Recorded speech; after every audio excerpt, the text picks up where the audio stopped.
advanced study, among many, many other global honors. She's probably best known internationally for her role on the Truth and Reconciliation Commission in South Africa and for her very widely acclaimed book, A Human Being Died That Night, A South African Story of Forgiveness, which I've used for many years in my own coursework as a teacher. Her book won the Christopher Award in the United States and the Alan Paton Award in South Africa in 2004. She's published many other works on themes of trauma, healing, memory, narrative, and forgiveness. There are two threads in her current research: the impact of dehumanizing oppression on next generations, or the aftermath of trauma, and also on forgiveness, including the role of empathy in an African knowledge context. We're so fortunate to have you here, Dr. Gobodo-Madikizela, as part of the Ubuntu Dialogues Partnership Project and as part of the African Studies Center at Michigan State University. You're warmly welcome.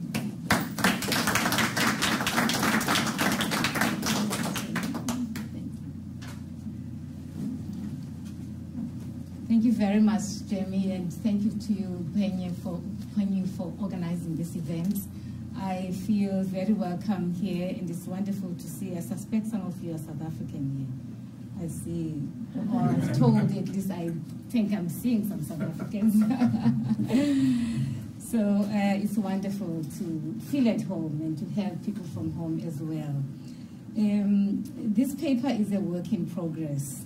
I would like to test some insights that have emerged from my research on trauma and its intergenerational repercussions.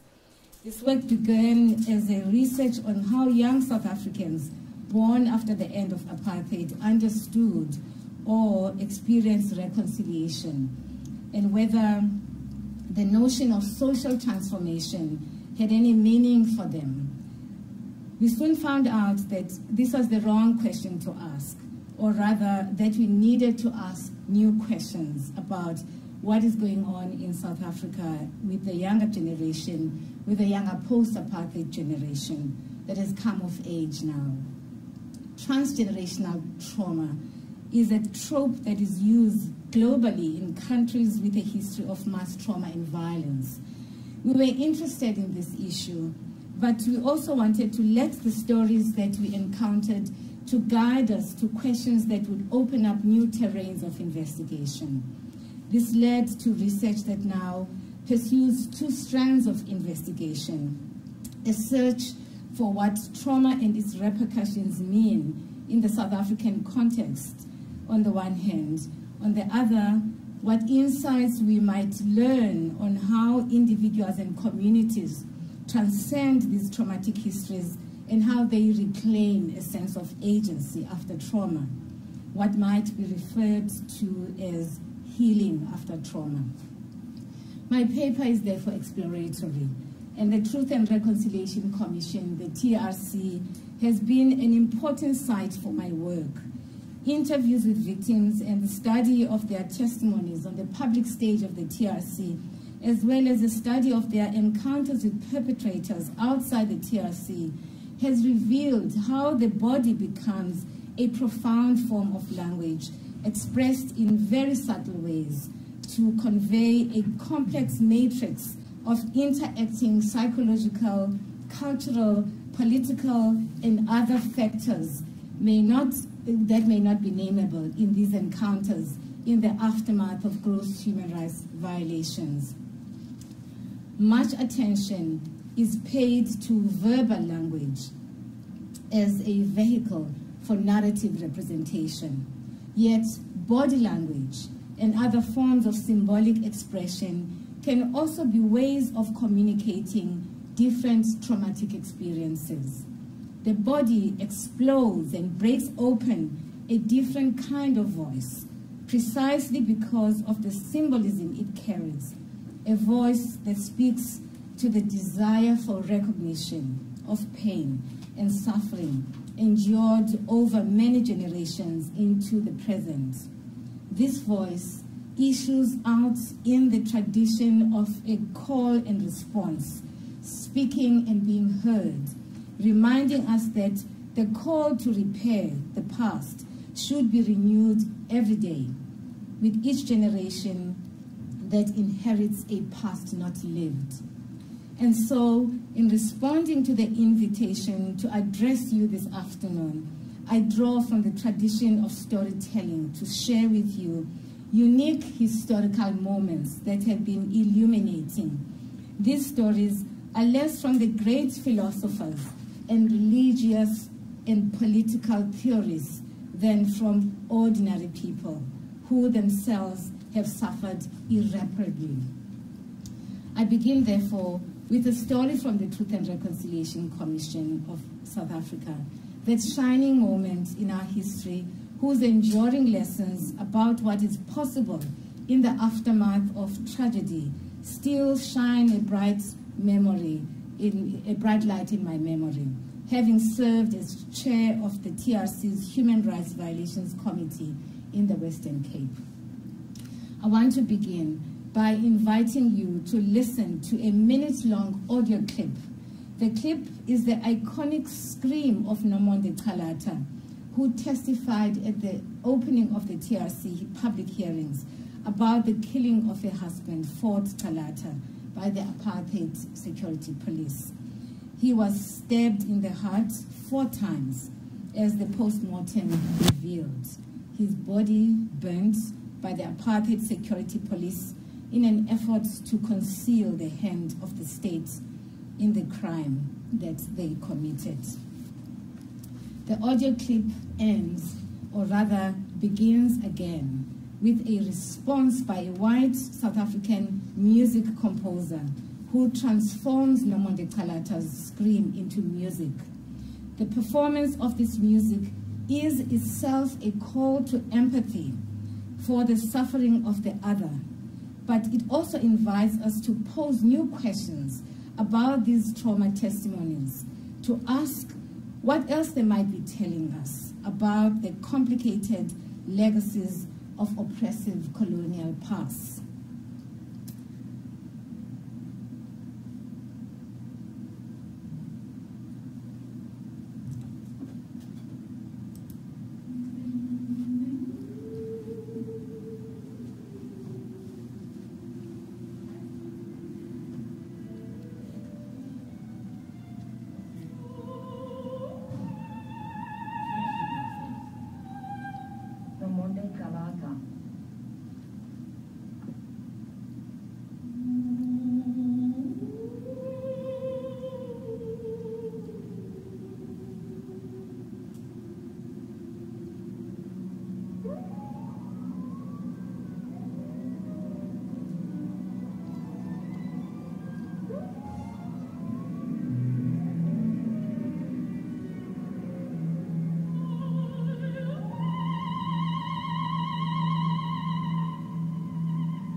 At the opening of the public hearings of the TRC, the large city hall in the South African city of East London was capacity full, all black, with the white TRC commissioners and some reporters, the only visible white people in the audience.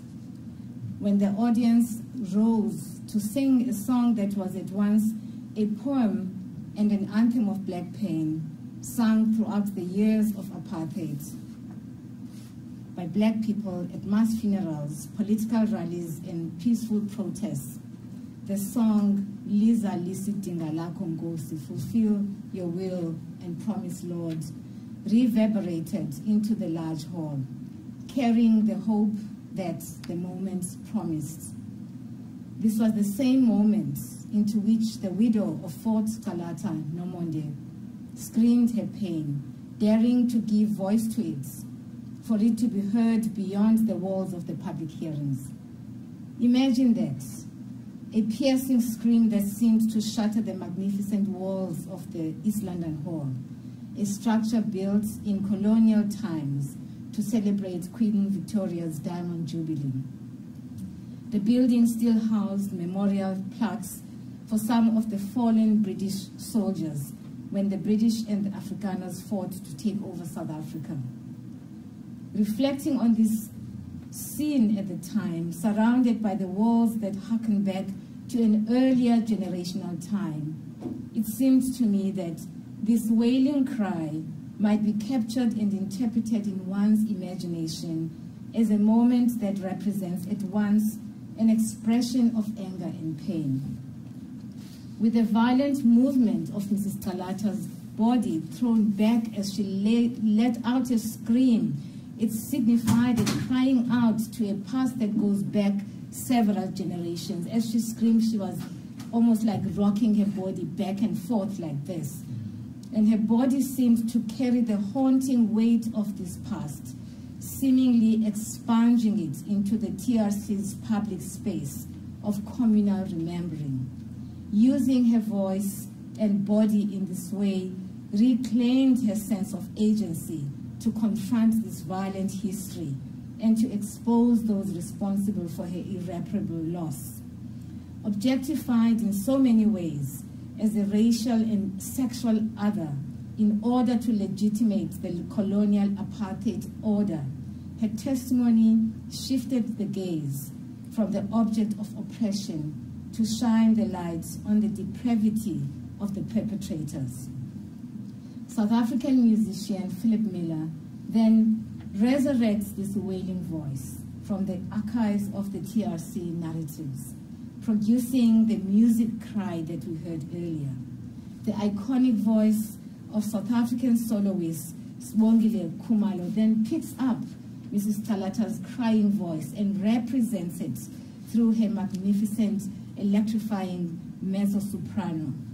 Later in the song, several other voices emerge and merge into a choir, producing a chorus of collective voices intermingled with the voices of other victims and survivors.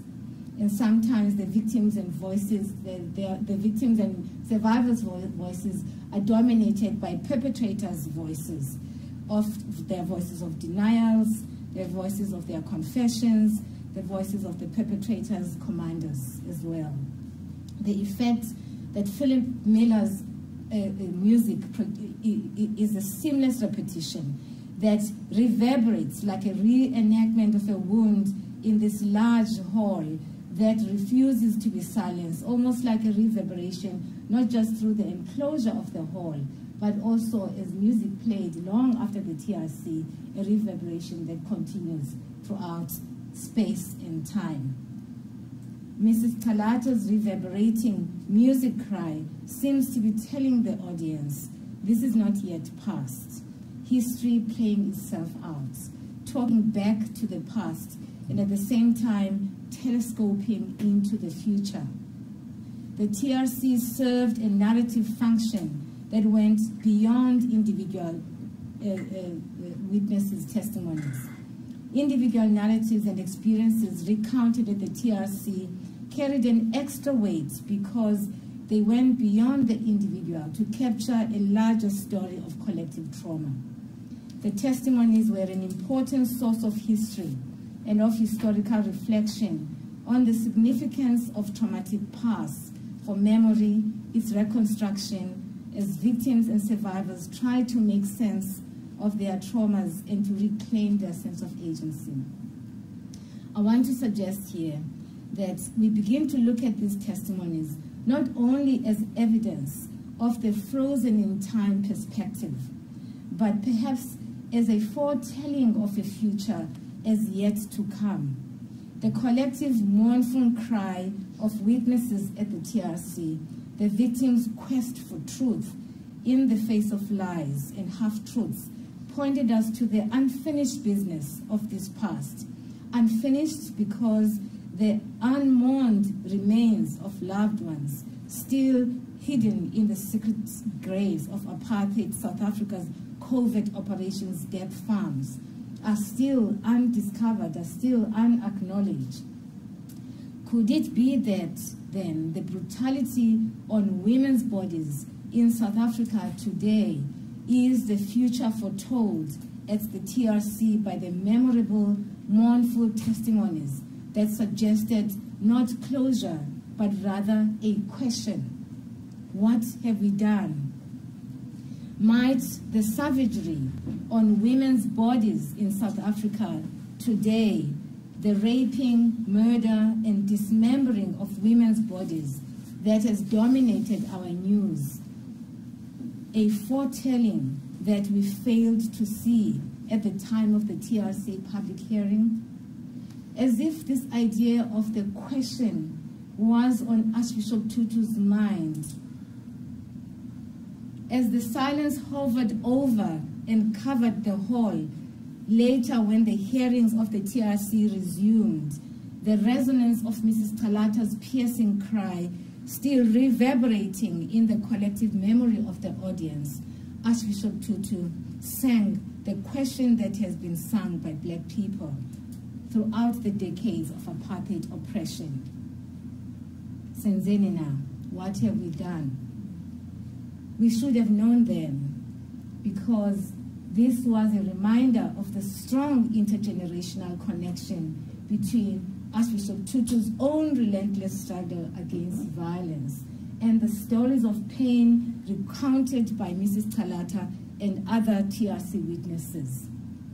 Archbishop Tutu's singing of the song was itself a wailing cry of Black pain, its resonance a force that could have woken us up to another truth, that the wordlessness of a scream and the mournful sound of a song symbolize an abiding framework, not only of a shared memory of the past, but also of a future past, a presencing of the future at the moment of testimony, presenting us with the possibility of looking at trauma not as a repetition of the past, but its continuity. Something that is repeated, that is reenacted, suggests a return or a return after a break, say the break between generations. But what is conveyed by this notion of continuity is an enduring trauma that continues ceaselessly. There is no break.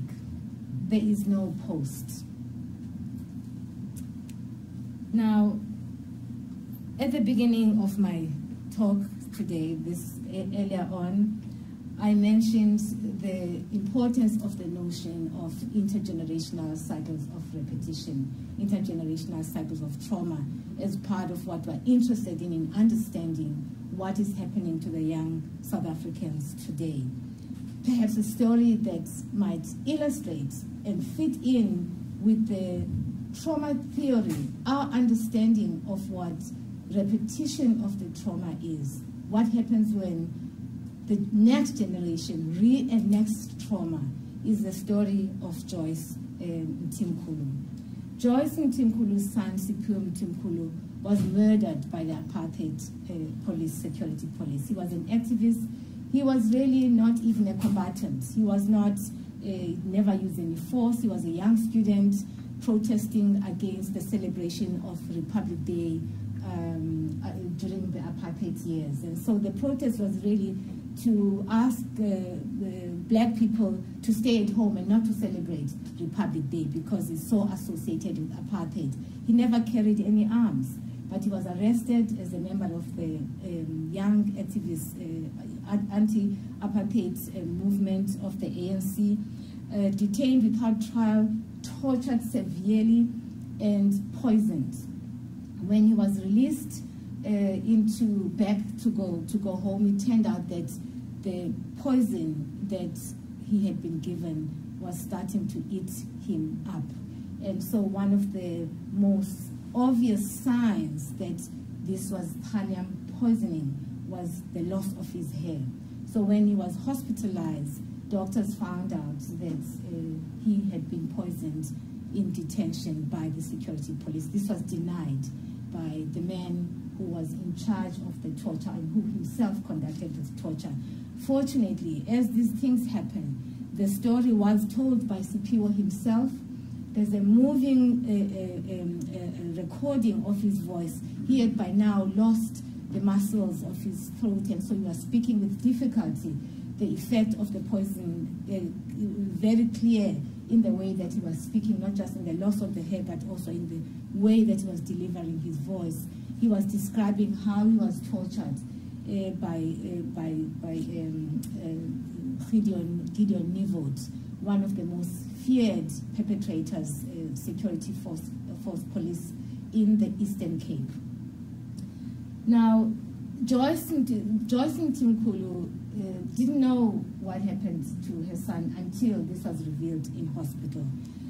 Now, unfortunately, the moment he was released from hospital, he was captured again by the police because he had started to sue the police for the torture.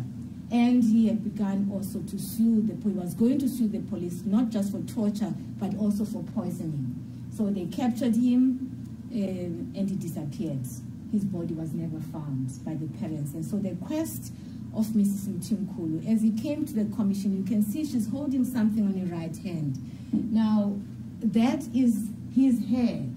And as she testified at the TRC, she says, this is not hair that I just cut out from someone at home.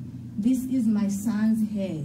You can see, and he shows us the flesh on because the way the violence with which the hair falls is that it falls with the skin attached to the hair as well.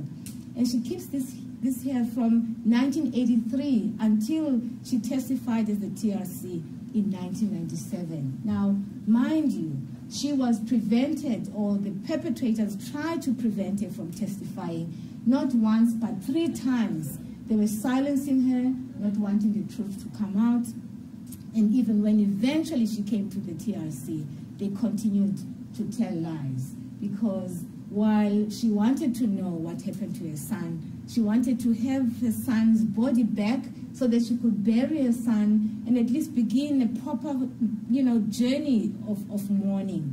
The perpetrators lied, and they said they threw the ashes in the river, in Fish River.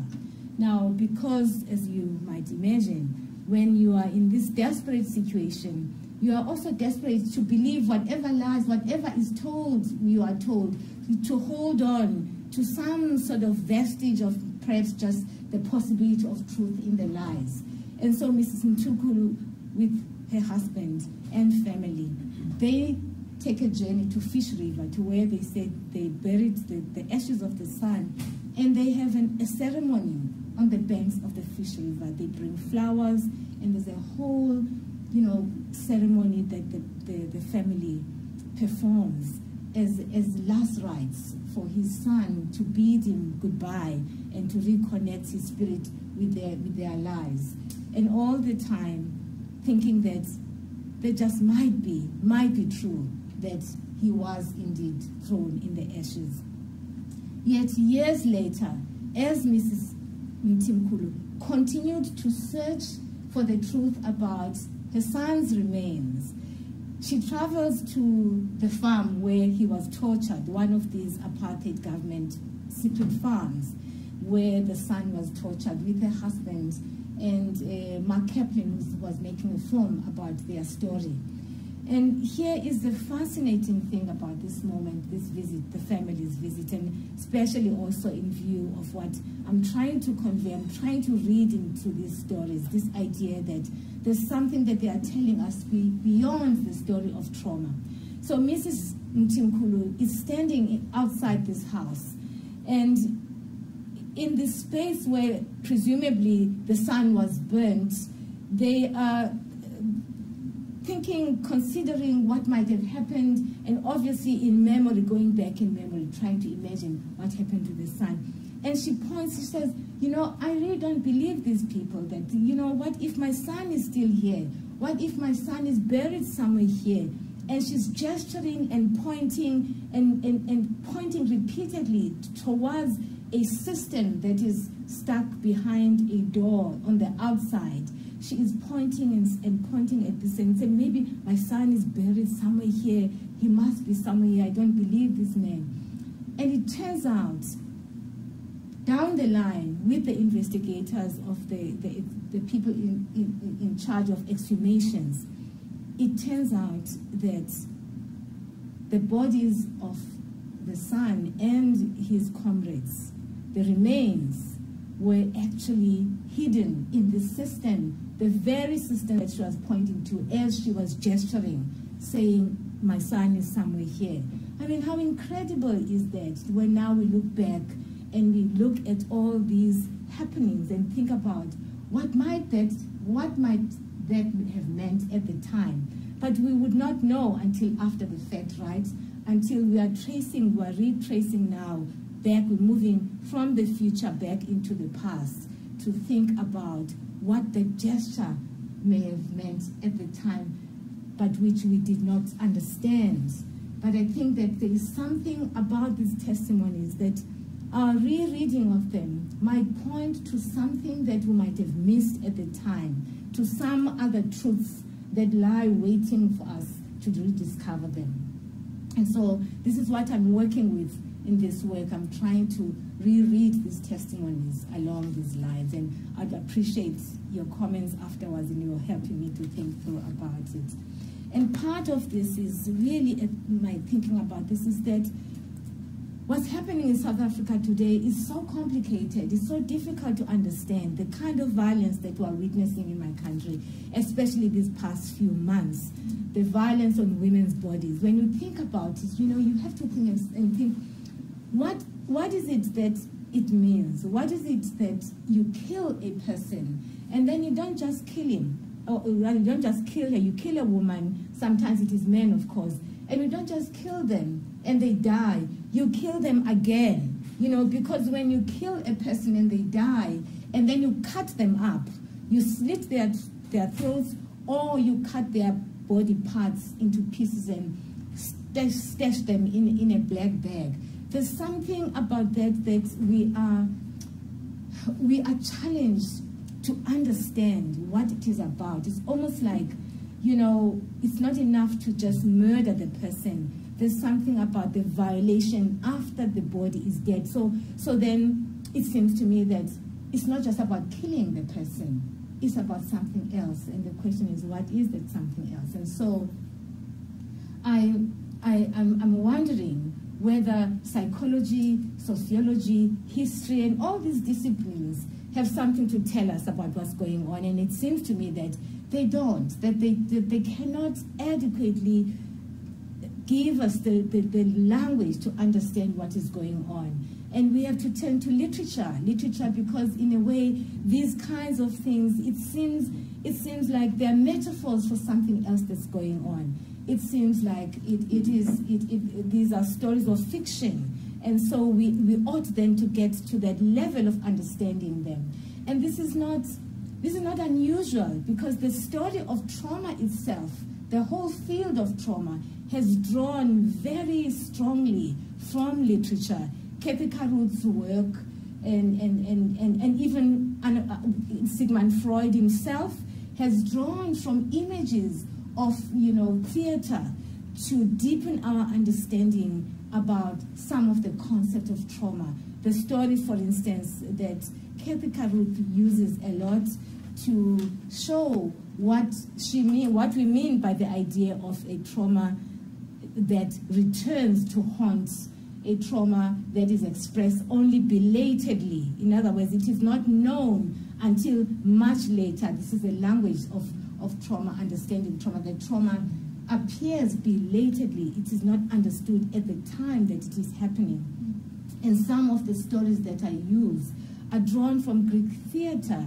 You know, the play, for instance, Jerusalem liberated is about the re-wounding of a lover by Tancred, who is used as an indication, as an illustration of how trauma returns again to haunt the person who encountered this trauma. So I think it is possible here too that these stories that we have witnessed at the TRC are not just archival material, but rather are productively used by us to produce new knowledge, new understandings of the field of trauma, particularly in this era of decolonizing, or of the need of conversations about decolonizing knowledge. It seems to me that here is an archive that is waiting for us to rethink the tropes that we use in understanding trauma and focus on what we are learning from our own context as tropes that we can use to produce new knowledge about understanding trauma. Now, we understand, again, staying with psychoanalysis, we understand, especially that one of the people who have brought this very strongly to our understanding is Frantz Fanon, that when people have been violated repeatedly, it is inevitable that the violence plays itself out again. Now, what the scholars like him don't really tell us is what exactly, why is it that sometimes the violence is so unspeakable, is so beyond our imagination, you know, that these scholars don't really get to tell us what it is that leads people to these extreme, unspeakable forms of violence. Is it something that is repeated from the past, from the colonial past, from even pre-colonial past, violence that was never dealt with? Is it passed on? Is this idea of trauma passed on in the way that trauma says it is passed on a useful way of understanding what is going on here? And my sense is that it is not adequate, that we need other ways of understanding what is going on. Now, while Frantz Fanon suggests that it is inevitable, if people are engaged in violence, have experienced violence, we will experience violence by the same victims becoming perpetrators. While he says that, at the same time, he says something else as well. He says we must pay attention to that possibility so that we try to break those cycles and build connections between us. The public hearing that demonstrates this idea of victims turning, it's subtle, victims turning into perpetrators, is one that, oh, by the way, I just want to finish this story that Mrs. Mtimkulu's story does not, I wanted to also add another piece that speaks to the idea of repetition of trauma. The torturer of the son of Spiwe Mtimkulu, although he denied knowledge of poisoning the son, he nonetheless went to the family to ask for their forgiveness. This young man, he was 14 at the time. Is it possible to dim a little bit the backlights? Because I think it's important that we see the face of this young man. Yes, that's better. Thank you very much. He was 14 years at the time, and he had attended the Truth and Reconciliation Commission. And when the perpetrators described what they did to the father, at the moment when they were talking about putting his body on the pyre and setting it alight, he collapsed at the TRC. And he had to be carried outside the TRC. Now, he's sitting at home. This man comes to apologize to the parents, and he's somewhere in the background because he didn't testify himself, was in the audience. He's sitting, even when he visits the home, this man visits the home, it's the grandparents talking to him. And he's somewhere there in the shadows. And there's a moment where I think this thing is really working on him. Seeing this man and all the fury and the anger of what he had done. He was 3 months when his father died. He does not know his father. So he throws a vase at this man, and it smashes his skull. And here is another important moment that I will come back to later in my paper. The grandparents rushed to help this man because now he's bleeding. They don't say, serves you right, you're a perpetrator. They rush to help him. Now this again, and this is without thinking. It's the kind of instinctive human moment that when someone is hurt, you rush to assist. And this is for me, this is a demonstration of that real depth of human core that exists, and this is what I want to call Ubuntu, which is not necessarily only African. It's a human capacity for us to respond in this way. Now, there is another illustration of what happens, this intergenerational trauma, when victims are venturing into that gray zone of becoming aggressors themselves. This story of Jeffrey Benzine at the public hearing of this man who was the most feared, also similar to the torture of Sipho Mtimkulu, but in the Western Cape, also feared, also known, infamous for the torture methods he used. Now, he was asked by the one of his victims, Tony Yengeni, to demonstrate the torture methods that he used on them. Now, many people were uncomfortable about this. Made many people uncomfortable. What I think it brings brings up many questions. For me, the important two issues that it brings up for me. One is that these moments really show up these perpetrators for the depravity, the human depravity of these men. Now you can see this is what they did. At the same time, it opens our eyes to the possibility of this slippage between victim and perpetrator, victim, this swinging, pendulum between one being a victim and one becoming an aggressor. And that is what it reveals to me. And then, of course, because we're dealing with the Truth Commission, these are questions that we ought to have attended to have seen that this too is possible. That this means that the aggressor, the potential for the aggressor in the victim themselves is always a potential, is always there. And this is something that we ought to pay attention to. Now, the importance, again, just to stay with the importance of showing the depravity of this man, I want that how dehumanized they are themselves, because remember, before a perpetrator dehumanizes a victim, they've got to dehumanize the self. And that is the tragedy of these kinds of acts. And so to show them up, to mirror back the dehumanization to them is also important.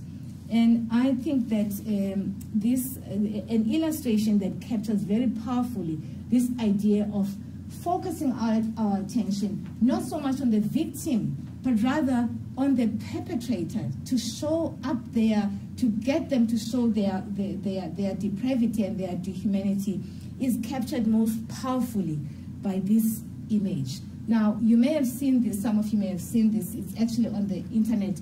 There are bodies, these people are celebrating the lynchings of black men, of young black men.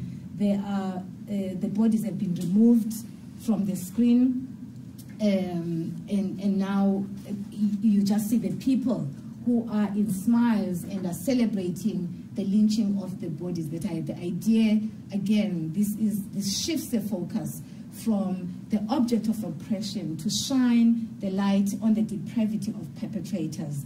It's a powerful stance that unsettles the vision that associates goodness with all things white and savagery with black people in South Africa. And this is, again, this illustration is this is an artwork by Ken Gonzalez Day here in the United States. And the series, he does a series of all pictures, images of lynchings, but he removes the bodies so that you can focus on attention on the doer of the deed. The series invites the viewer to cast the gaze not on the victims of the lynching, but rather on the spectators of this crime. His series is called Erased Lynchings. This forces us to reflect on the extreme depravity of these spectators and to ponder about the conditions of a society that perpetuates such acts of dehumanization. Now, some people might say, why remove the bodies? You have to show the bodies. Removing them is a denial. But I think far from denial of history, inviting the imaginary of these sites of crime presents us with potent evidence and confronts us with the question, who are these people responsible for dehumanization of fellow human beings? And where are they now? What stories do they tell their children about this shameful history? How are the memories of this shame passed down? Through reflective engagement with it or through silencing and denial? These are some of the most urgent questions of our time. Few topics stake a more compelling claim on humanities research than the legacies of historical trauma: apartheid, colonialism, slavery, and other watershed moments of crime against humanity in the 20th and 21st centuries are not events of the past. These are not events in the past. They are a history whose traumatic repercussions reverberates across multiple generations. Therefore, this history has to be faced in order to be transcended. James Baldwin reminds us, however, that not everything that is faced can be changed, but, quote, nothing can be changed until it is faced, unquote. Now, again, back to Frantz Fanon. He speaks about the importance of healing, the importance, although violence is a reaction to deep pain, and this is an inevitable consequence of these oppressive and destructive, destructive experiences, there is a need at the same time for us to be aware of these consequences, but rather to undo these stories by trying to connect with one another, victims, perpetrators, bystanders. And he says the following, quote, both oppressed and oppressor must turn their backs on the inhuman voices, which were those of their respective ancestors, in order that authentic communication be possible. Before it can adopt a positive voice, freedom requires an effort at disalienation. The simple attempt to touch the other, to feel the other, to explain the other to myself, unquote. When I served on the Truth and Reconciliation Commission, I designed the TRC's outreach program, which defined, explained to the public, to potential witnesses, how the commission was going to work. I also was involved for facilitating dialogues about reconciliation. We believed in this process. We believed that the TRC was bringing about a change, and we could see the transformation within the TRC itself, between people who were witnesses at the TRC, and also in audiences. People who came, you could see in their body language that they kind of didn't trust the process, but you could see as the days of the week of the hearings went on, that people were embracing the process. You know, white people who came thinking that, oh, this is about, you know, witch hunting and chasing white people or paying back at white people. Some of them, and many of them who came to the TRC, you could see that the process actually led them into some kind of introspection, and they were moved into engaging with the process in ways that were very unique, that for us pointed to the possibility of transformation within these processes. So we were very hopeful. So I ran these public dialogue processes as a way of keeping the dialogue, the public dialogue about reconciliation, going on in parallel with the public hearings, where we were hearing about these terrible, horrible things that had happened to people. So we felt that we had to have a dialogue about the importance of reconciliation, what it meant, while at the same time people were hearing these stories. So kind of a balance in the public discourse. Engaging in dialogue about the past is a multifaceted terrain. in considering the process of dialogue about historical past, what is perhaps necessary now as I reflect on what has happened in the past few years in the country? I have now reflected on the significance of that moment, but also on what is missing in the dialogue about reconciliation. And so I'm at a place where I realize that what is important and necessary is shifting the lens, to shift the lens from a focus on forgiveness and reconciliation, concepts that imply a goal. This is what we want to achieve. We are coming together so that we can have reconciliation, or we're coming together so that there can be forgiveness. To shift from this kind of focus to experience. Complicated, enigmatic, muddy, elusive, and unpredictable. The reason for this is that much of what happens in these encounters, in these experiences, when you bring people from different sides of history, remains implicit. And the word forgiveness falls short of adequately capturing the complexity of what happens when people are brought together. I've suggested that empathic repair captures more effectively the complexity of this dialogue process. The significance of the notion of the reparative lies in the fact that the work of healing after historical trauma must necessarily be an ongoing process. Reparative suggests movement and engagement in a constant search for the emergence of human moments that can create a sense of solidarity and transcend old dividing lines that promote othering. The quest for reparative humanism gestures towards transformative moments and new relational experiences. The goal is to recognize the humanity of victims and perpetrators and bystanders alike for the sake of a transformed conception of society in order to help heal historical ruptures.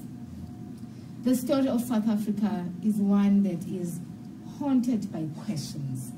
What dreams were shattered, deferred, because of opportunities lost under a system of discriminatory laws meant to exclude and degrade individuals and communities declared inferior by apartheid, a system so vicious that the international community called it a crime against humanity. At the same time, however, what dreams had been squandered by the rampant corruption that reached unimaginable heights during the Jacob Zuma years.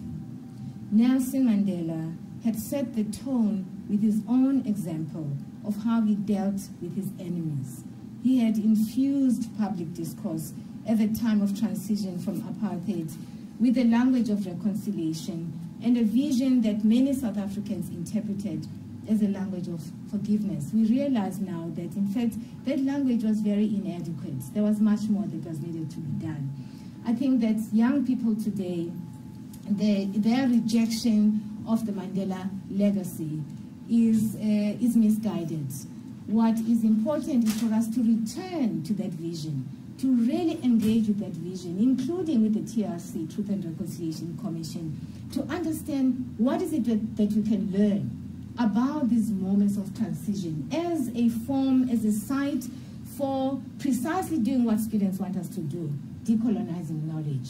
You know, changing, shifting, and changing the focus of knowledge makers so that they themselves are knowledge makers, not only by dissing this work, but rather going back to look into what is missing, what was missing, what went wrong, so that they are the knowledge makers that inform us in terms of what we can learn about these processes rather than to dismiss it and to throw it out as a process that was led by sellouts. Now, these processes, even though we are asking these new questions, what we found out at the Truth and Reconciliation Commission is that this is possible. It is possible to build bridges. It is possible for people from different sides of history to connect, to come together, and to create new forms of relationships. And it seems to me that at the center of these processes of engagement that bring people together One way of understanding them is that potential for humanness, the possibilities, the human possibilities that exist within every one of us, unless, of course, we're not talking about people who are psychopaths, of course, but we're talking about ordinary humanness, that when there is an opportunity to bring people together, something emerges from this space of conversation about the past unexpectedly, that it is possible because of who we are as human beings. And it seems to me that at the center of these possibilities is this concept of Ubuntu in action. When we say in my language, Umtu ngumtu, ngabanye abantu, which loosely translated, we are human because of the presence of other human beings, we imply an ethic based on the understanding that one's subjectivity is inextricably intertwined with that of others in one's community through reciprocal mutual recognition of the other's human dignity. In other words, a person is a person through being witnessed and engaging in reciprocal witnessing of other persons. Alternatively, human subjectivity is defined by the multiplicity of relationships with others.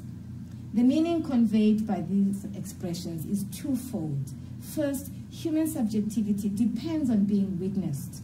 The richness of subjectivity flows from interconnectedness with the wider community and from the reciprocal caring and complementarity of human relationships. Second, the phrase conveys the kind of reciprocity that calls on people to be ethical subjects. Mutual recognition inspired by Ubuntu is fundamental to being a fellow human being, a relational subject in the context of community.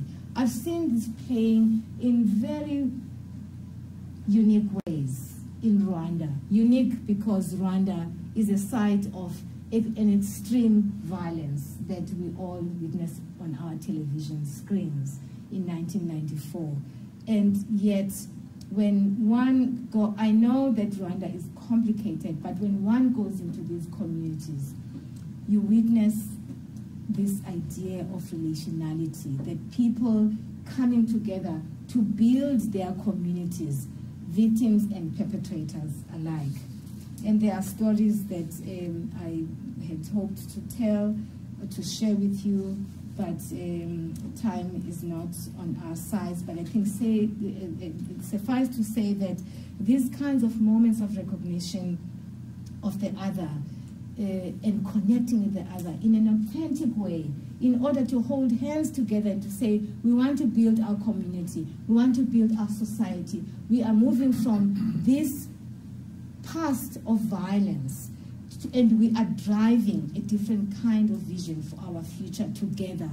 That connecting with others and the recognition of the role of one another from whatever sides of history we come is not from the distance that bestows such recognition of the other from a position of power, but from one that does so from a place of proximity to the other's life world, understanding their history, their circumstances, why they are who they are, and all that is associated with their understanding their life world. It is an experience near, to appropriate a term from one psychologist, that opens up the possibility of an embodied recognition that seeks to repair the brokenness of the other, because now it has become, it is like one's own brokenness. This leads me to suggest that in the aftermath of historical trauma, restoring human bonds requires a new vocabulary of rehumanization. This new mode of being human, what I have referred to as reparative humanism, opens towards a horizon of an ethics of care for the sake of a transformed society. If the level of depravity that has been captured most compellingly with the phrase, the banality of evil, is fostered in an environment in which inhumanity against others thrives, then it should be possible that relationships that foster thoughtfulness and a sense of being human can reproduce themselves in our relational world. So this word empathic repair is very relevant in my work now. And it's a notion that points towards not only one's own healing, but also one's responsibility to participate in the building of a society in which people could come together and be fellow human beings. And as Frantz Fanon says, to touch another, to feel one another, sharing in the vision of a more humane society. These sites of coming together, of giving testimony about our past and hearing and listening to one another, these sites, they are sites of mutual recognition and shared experience. They provide points of identification, entryways into the experience of another, which enable comparison across critical registers of difference. In other words, whether you're black, white, Tutsi, Hutu, Israeli, Palestine, these moments enable the possibility of connecting across these registers of difference. I have seen and witnessed at the Truth Commission victims of apartheid approaching mothers whose sons were killed in the violence of apartheid, approaching mothers or a mother at the Truth Commission of a son who died in the South Africa's, in the apartheid government's war that it called the border war, which was not really the border, it was fighting the war in the countries, trying to prevent the freedoms of those countries. And their sons were killed. And I've witnessed mothers reaching out to one another, to these mothers, as mothers, having lost from these crimes of apartheid, and other mothers having lost their sons in a different way, with soldiers who were fighting for the freedom of, against the freedom of black people in South Africa, coming together and connecting.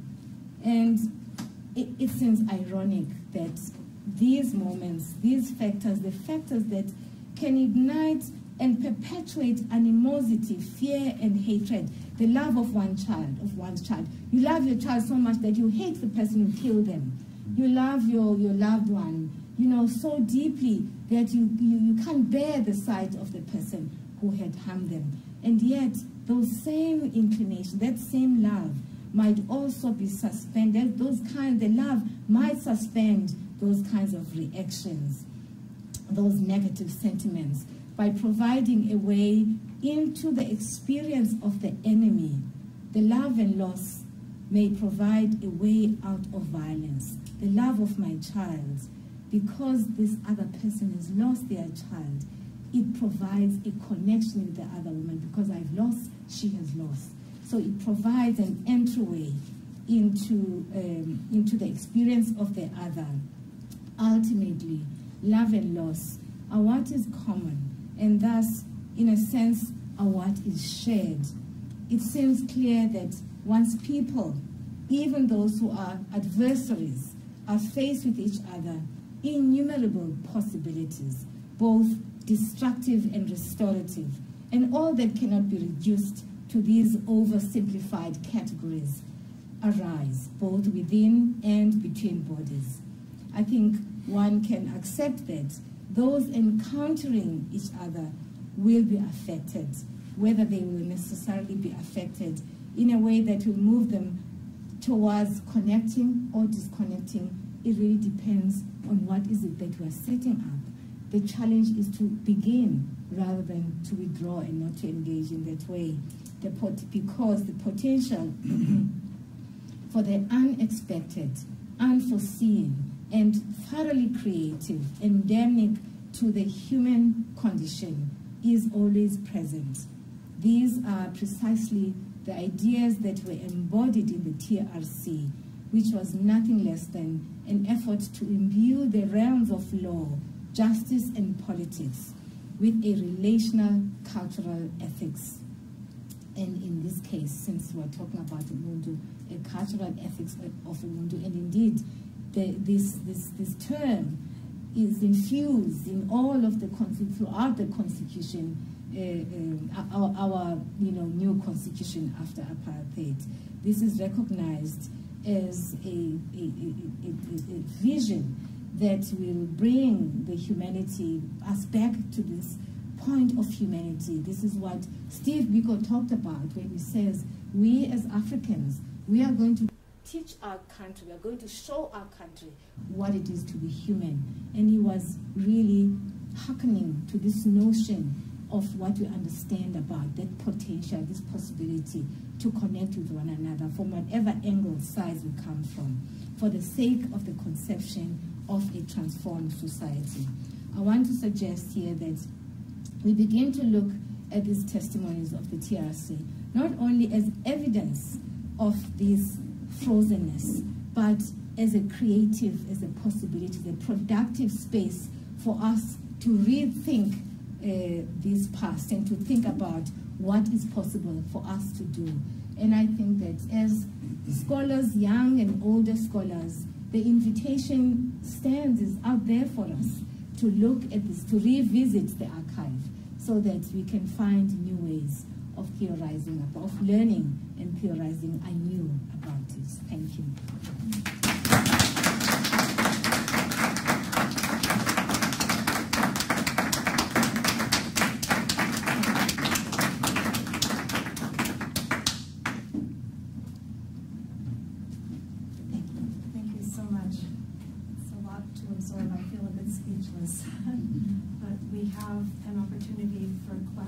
Would you like to sit in a chair? We can sit. If you don't mind, just holding the microphone so that we can record and.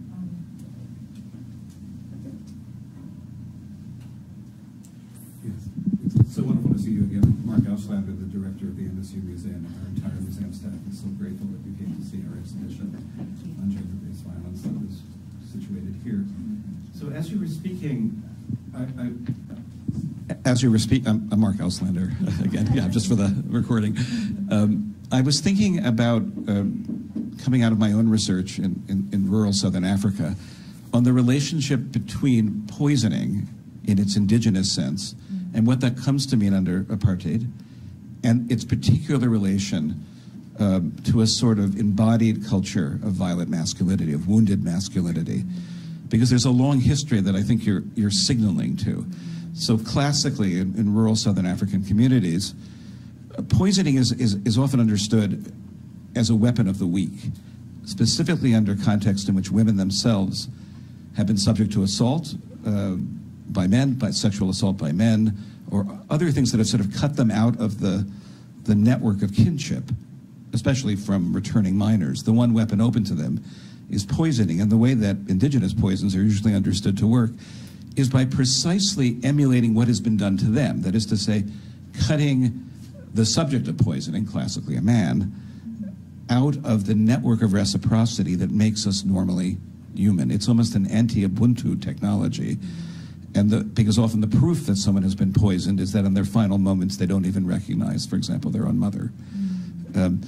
So what seems to have happened historically, one might argue, is that this logic of poisoning has been extended nationwide throughout the entire national body, so that the use, for example, of cadmium is both materially meaningful but also symbolically meaningful, because it's precisely the mass operation of these toxins that destroyed the health of millions of bodies in the mines and other industrial processes is now being applied in microcosm by Third Force and others to the bodies of to the bodies of those in the liberation struggle, so that their bodies become in microcosm the national poisoned body. But how does the interesting question is that, and the enormously painful question is that, how does one relate this to the present moment, as you say, of horrific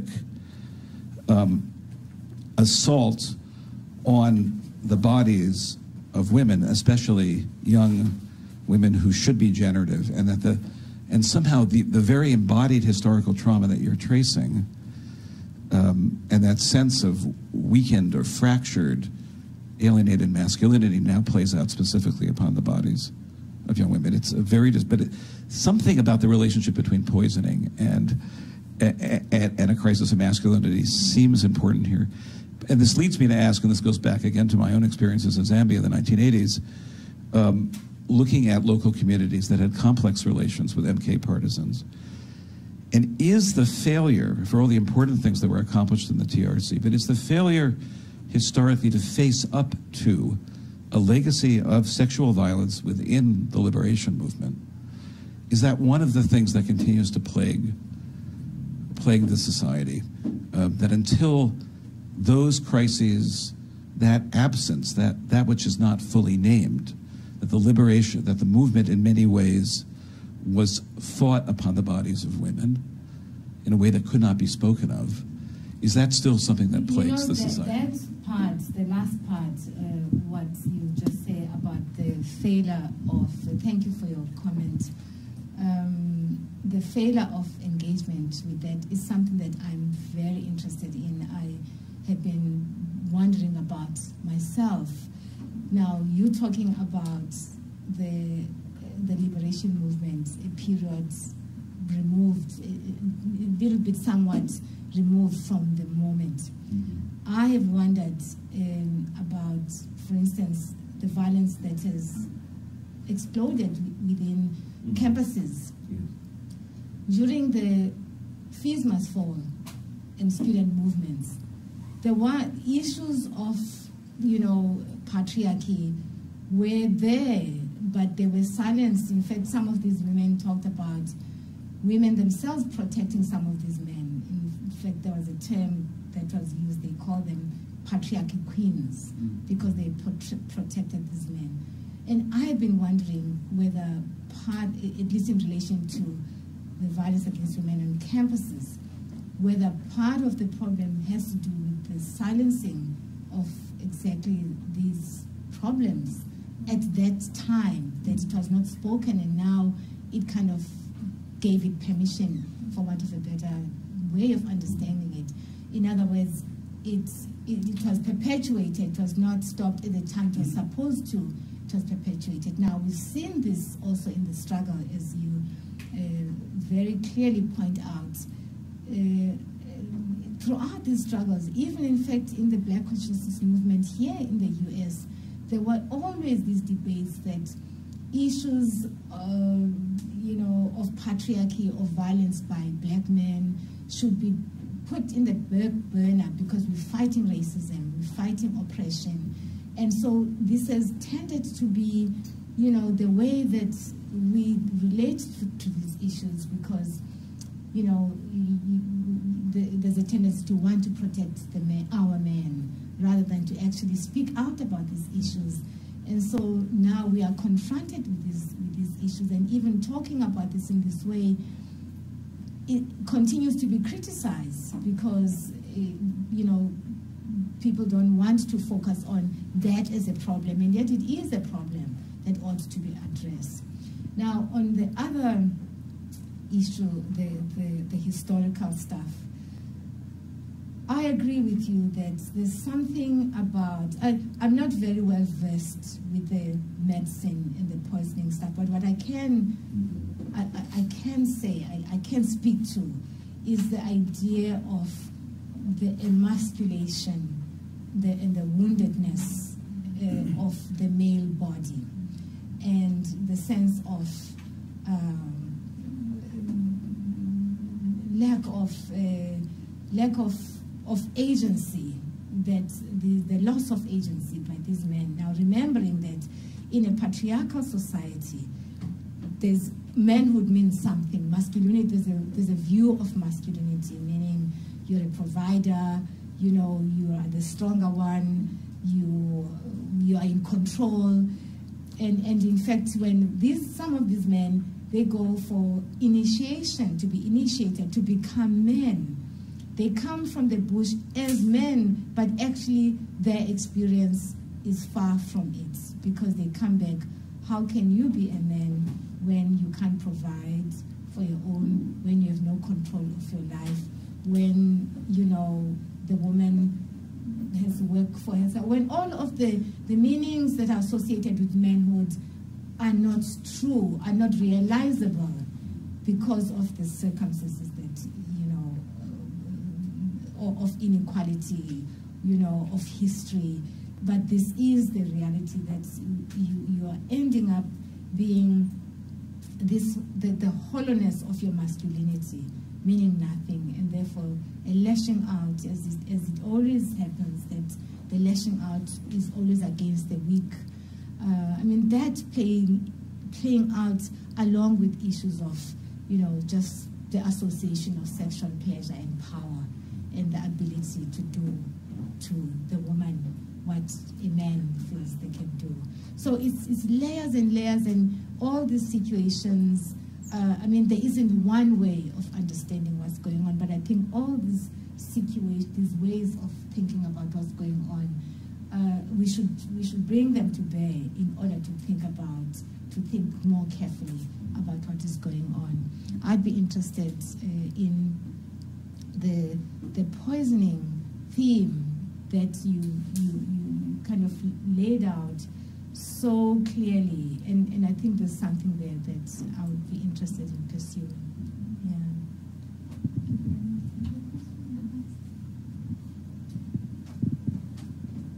Thank you for a very enlightening talk on a topic that I think is very, very important, particularly in the Southern African context, where conflict existed for such a long time.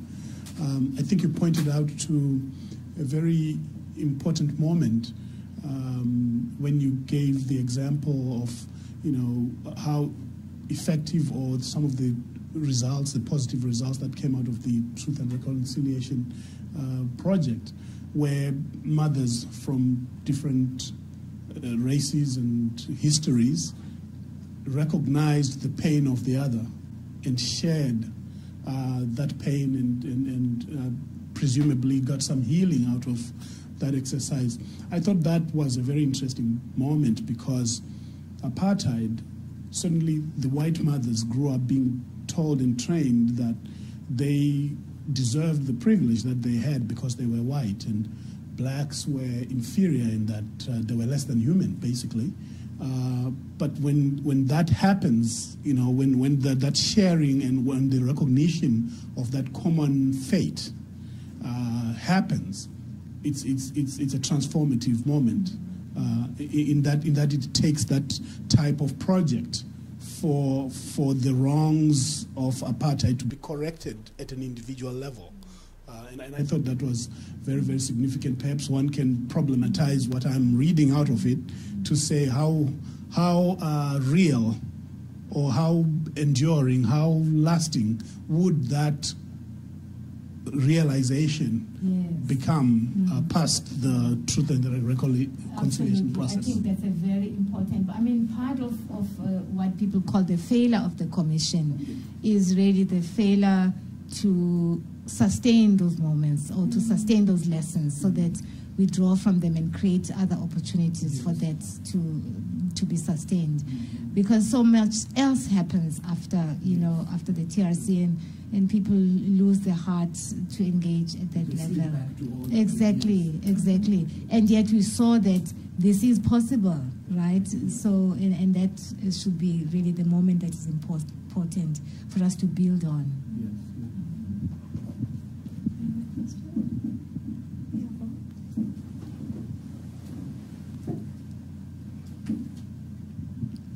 Thank you for your talk. I arrived slightly a bit late, student obligations. As you were concluding your talk, I found it very interesting kind of talking about these ideas of building this collective body of narrative about where South Africa is coming from and where it's going. And, you know, reflecting on like the Rainbow Nation rhetoric and this idea of born frees, right, that the Born Free label was attached to just one segment of the population. So there was never really a collective identity of South African youths transitioning into '94. And so that already it created psychological or maybe even a social divide of how Black South African young people identify themselves as these born free people, and therefore the expectations that come with being free, right? Whereas their probably white South African counterparts never had to even rationalize this notion of being born free. And so that, what are your thoughts around this idea of maybe even in thinking about the recent movements, the Fees Must Fall, and even the anti-sexual assault movement, of these moments where these collective narratives were being created by these women or by these students within their spaces, and how these can be really harnessed to reconstitute what it means to be young in South Africa, what it means to be South African, because we would still see the iteration of the same issue manifested differently, of these unique identities created in the name of liberation that don't speak to fostering a collective experience.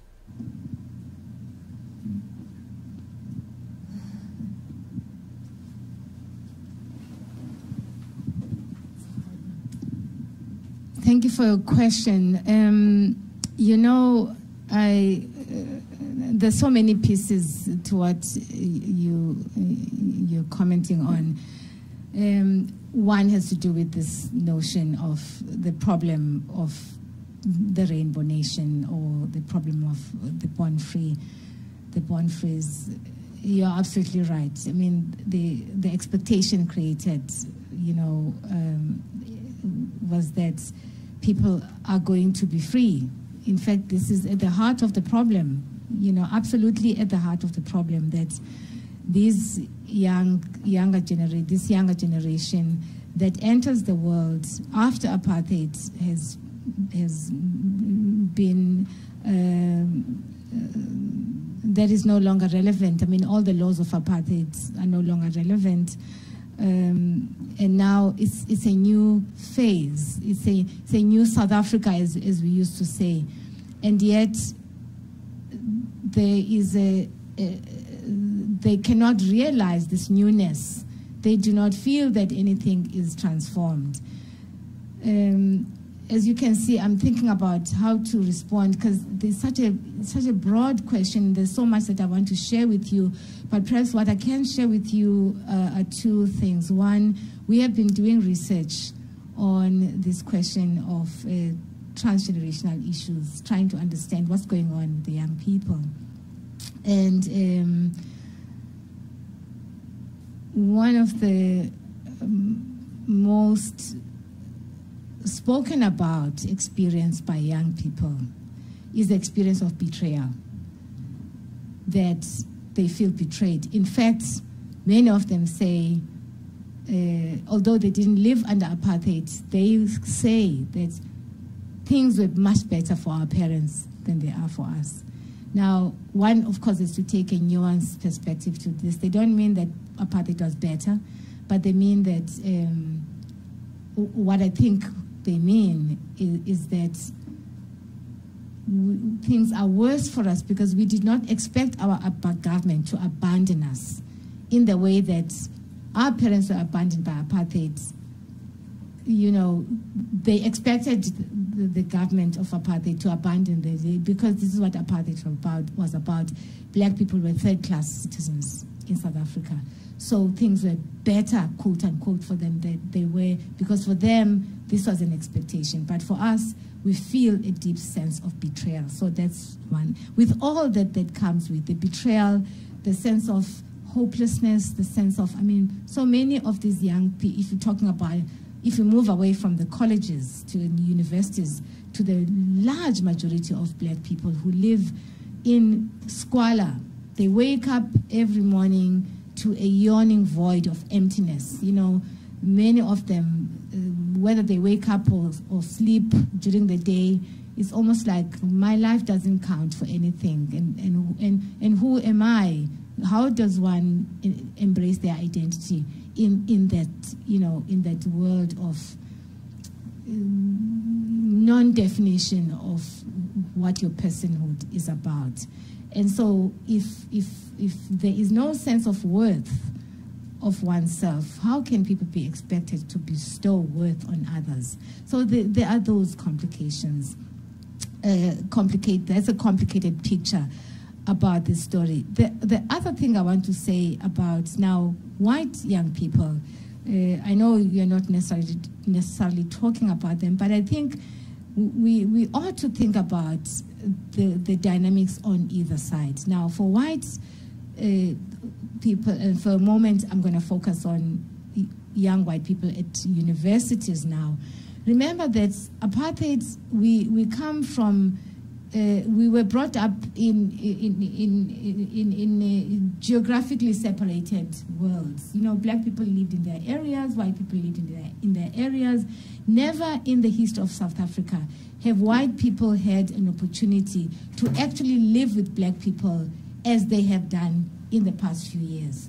So, for instance, even with the universities now insist that in residences, you know, for the sake of transformation, there are all these transformation drives and policies that have to be, you know, the universities have to respond to them. They have to create structures and programs to respond to the government conditions for support. You know, they've got to show that they are engaged in trying to transform their campuses. So one of the things that they require is for the residences to be mixed. White people in general, you know, if you look at white students as white people, they've never had an opportunity to live side by side with black people as equals in this way. This is new. Now, if you think about some of these white young people and the homes they come from, they still are geographically separated. It doesn't mean that, you know, they're now, in all their lives, they are exposed to blackness. They come to university and they're forced to behave in this way. So some of them engage successfully, and in fact, this is an experience they embrace. But for many, of course, I don't have the statistics, but from anecdotal evidence and from what we have witnessed in terms of what happens, the backlash that we have witnessed, many of these students are confused about what it means to be white, because the notion of whiteness means that you are superior, you are better than, and so on, and now they are forced to be equal to. And so it plays out in so many ways, and this is why I think that the racist, public racist expressions, for instance, people being called a kafir, this is why the perpetrators of this hate crime or hate acts are younger people. In my view, is because they are struggling with their own sense of identity as white, the identity of whiteness. The consequence of that is that, you know, they are in relation with blackness. Now, on the side of black people, they are also encountering privilege. You know, directly, they are witnessing, they are living side by side privilege. They came to the university knowing that they come from low socioeconomic backgrounds. Universities are open now, they're not just for the elite. And so the encounter with privilege, direct encounter with privilege, makes them realize just how poor they are. And so it throws up a whole lot of complicated issues on campuses, you know, both on the black side and on the white side. And so while there are efforts to transform, and sometimes we celebrate, we say, oh yeah, we are transformed, there's more black people, there's, you know, and they're mixing with black and white. There are all these problems that are emerging that you're not paying attention to, because some of them are subtle, or some of them are just not, we're not just paying attention and thinking about the consequences of these problems. So the answer to the issue of a much more communal connection to the other, it remains important precisely because of these problems that I've just pointed out. It doesn't mean that we now say, oh, this is not possible. Precisely because these are the problems that are going to emerge and that are emerging.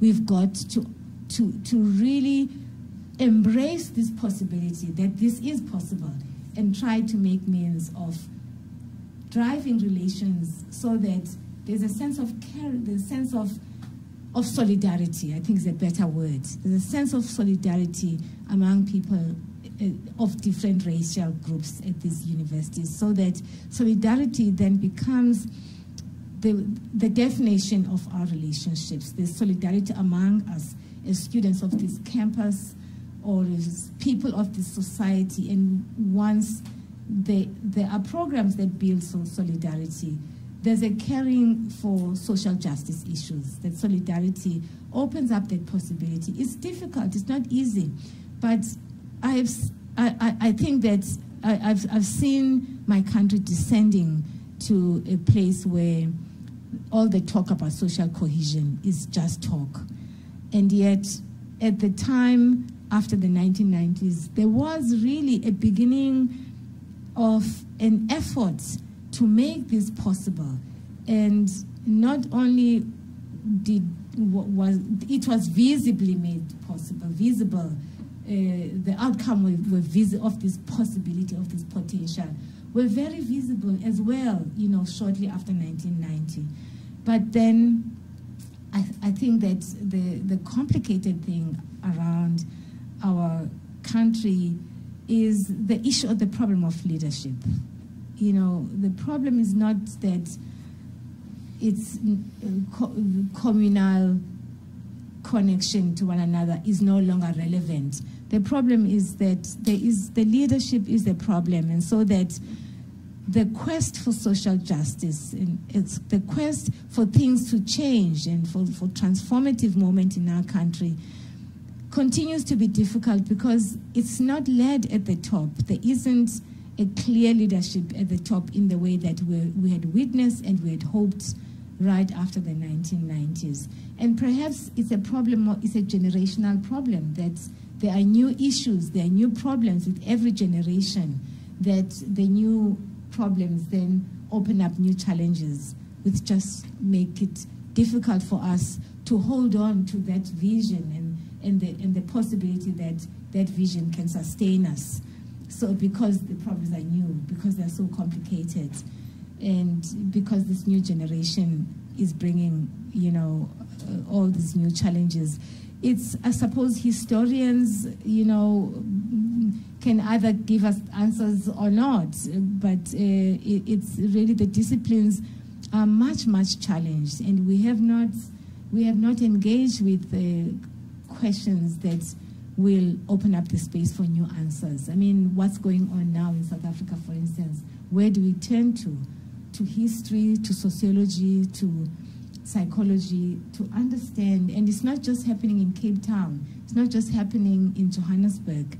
It's smaller villages. You hear about cut-up bodies and women being cut up in areas where the issues are not about race, where there are no white people, there are black people, because these areas, some of them are still predominantly black. You see these problems, and so we've got to talk about what race brings about, what problems race brings about, but we also have to pay attention to what are the problems in our country, that are emerging in this era, with this current generation. Thank you very much. Could I recommend that we go upstairs where we have a reception? We've got some food and drinks, and we can all have a chance to talk and get to know one another if we don't, and have more chance to engage with our guest. So the reception is just directly above us. If we just take the stairs up, it's right across the hall on the 3rd floor. Let's give another round of applause to Pumla and Gobodo-Madikizela. Thank you for a wonderful talk, and let's go get some refreshments and continue this conversation.